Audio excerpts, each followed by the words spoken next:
Okay. I am with my friend to watch A Silent Area Dose. So we're maybe gonna do a dual review. I don't know. Never ate. Yeah, this is Dr. Tennis Ball. I revealed your identity. I just watched 2 days ago the parody of A Silent Area Dose, which was A Quiet Place 2. And A Quiet Place 2, well, Part 2 was great. So if that's a parody, I imagine how Silent Area Dos must be, how great that must be. With the first one, I wasn't like everybody else saying, "Oh, it's great, it's amazing, it's the best horror movie of all time."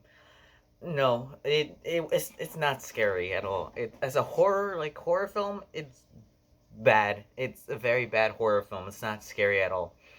If it gets you like tense, like it's very suspenseful. It's a suspense movie. It is very good. But it didn't quite leave an impression on me. But once I heard the second one was being released, I'm like, oh, the sequel to a good movie. Okay, maybe I'll check it out when it comes out to Redbox. But I had the chance to watch it in the theater, so I'm like, okay, fine, I'll watch it in the theater. I watched it with a friend, and we were like it was very hard for us to drink our drinks and the popcorn because the theater was silent, and then there were like quite a few people there watching the movie. So every little move we make, you can hear it.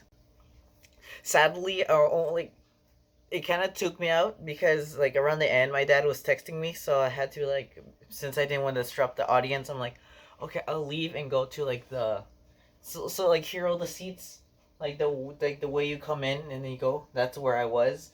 So I was like there watching the movie, and then I was done. Right when I get back to my seat, like right okay, this is spoilers by the way. Right when the girl poked the monster and then it ended, I'm like that's right when I got to my seat. When she poked it and then the kid shot the monster and then ended. So I'm like, what? Whoa. I don't know how that left me feel. Like the ending, for me, it just ended. There's no like, no, the movie just ended in my opinion. Then again, I was like zoned out like around the end, but no, I don't. I like the ending. The girl poking the monster. That's how, basically, what happened. Besides, like and that's really the only thing that I felt that was like not the movie could have done better. But besides that, the movie made me really tense. Like it was very suspenseful. Still, again, not scary. Some stuff did like whoa freak me out. Like it made me jump. It was like a jump scare. It wasn't like ooh spooky. I'm surprised how good like the sound was. Knowing the Quiet Place, I thought it was gonna be like dead silent. A lot of it was, but when like in the beginning, fantastic opening by the way. When the monsters were like coming down with the meteor, like the meteor, I heard like it was coming from this way to my right, which would be your left. So I heard it like, and I literally looked at the speaker. I'm like, whoa, that was cool. So the sound design, it was amazing in the movie. Cillian Murphy, he was good in the movie. I don't have much to say. He was good in the movie. I mean, I think Quiet Place 1 and 2 was really my first time like who knowing who John Krasinski is. Because I never watched The Office. I don't know why people love it so much. I'm more of a Friends guy.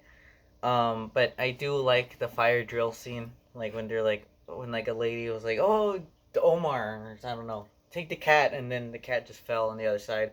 That I like a lot. But besides like that scene, I don't know why people love The Office. So the Quiet Place and Quiet Place 2 was like my first introduction to John Krasinski, and he is a good director.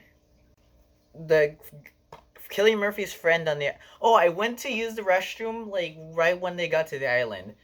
So yeah, I didn't know what happened there.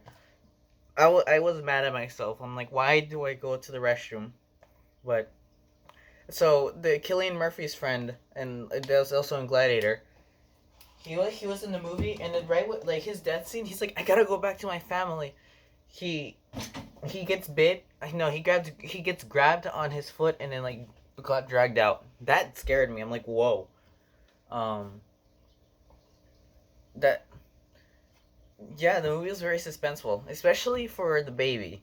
Like when the kid and the baby was like locked in, I felt like come on, when he didn't put the towel on it so it didn't like close all the way. That was very suspenseful. And knowing the gas tank was like almost out of oxygen.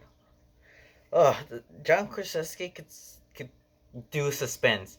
I think the way suspense is done correctly is you keep on adding something that's going wrong, something that's going wrong. So that's like top tier suspense. What else can I talk about? Oh, at the beginning, the beginning was awesome. I was watching like a John Krasinski like breaks down the beginning. He said he was talking about like a jump cut. Like, oh, you probably didn't notice it. I noticed it. I'm like, what? What just happened there? Like he was getting out of the car and then it was like, whoosh. I don't know why. I don't. My memory serves me correctly. He's like, oh, you probably didn't notice it. I'm like, I noticed it. It's not that good of a jump cut. That was no. Besides like the jump cut and the ending, which I'm very mixed on. I like it a lot, but I find it just the end. It's a great movie. It's a very suspenseful. I like suspense movies. Comedy, suspense are great movie, like great genres in my opinion.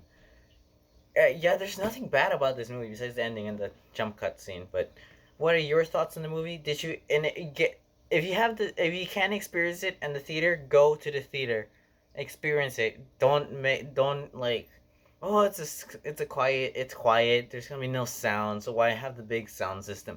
Go watch it in the theater. You'll be surprised. It's okay. We're okay. We're okay. That's got. Okay. That's got. Where? Mom. Oh my God.